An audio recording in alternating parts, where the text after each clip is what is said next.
রাজনৈতিক পরিচয়ের কারণে আরও একবার আলোচনায় এলেন ক্রিকেটার সাকিব আল হাসান।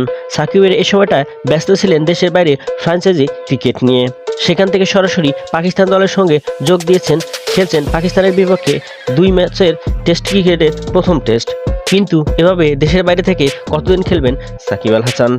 মিরপুরে শেরেবাংলা স্টেডিয়ামে বিসিবির নতুন সভাপতি ফারুক আহমেদকে এই প্রশ্ন করা হয়। তিনি এ ব্যাপারে বলেন, সাকিব বাইরে থেকে খেলতে পারবে কিনা এটা আমরা খুব গুরুত্বের সঙ্গে দেখব।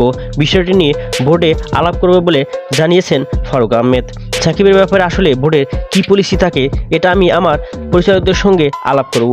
পলিসি কী হওয়া উচিত সাকিব আল হাসানের ব্যাপারে। পরে ফারুক আহমেদ যোগ করেন, বোর্ডে আলোচনা করব। সাকিব এখন কী অবস্থায় আছেন, এ অবস্থায় সে কি খেলতে চালিয়ে যেতে পারবে? অবশ্য এটা নির্ভর করে সে যদি 2টি টেস্ট ম্যাচে খেলে তার উপরে, তখন এটা বোর্ডের পলিসি ম্যাটার হবে। নতুন দায়িত্ব পাওয়া সভাপতি ক্রিকেটারের কঠোর নিয়মের আওতা আনার কথা জানিয়েছেন। এ ব্যাপারে তিনি ক্রিকেট বোর্ডের আনুষ্ঠানিকভাবে আলোচনাও করেছেন। খেলোয়াড়দের ব্যাপারে কিছু নিয়ম যোগ করা হবে। তা কি করতেও পারে, কি করতে পারবে না, এটা আমি আজকেই এখান থেকে ঢোকার আগেই ইনফরমালি আলাপ করেছি। বিশেষ করে সফর চলাকালে, সফরের আগেও পরে ক্রিকেটাররা কি করতে পারবে এবং কি করতে পারবে না এসব বিষয়ে।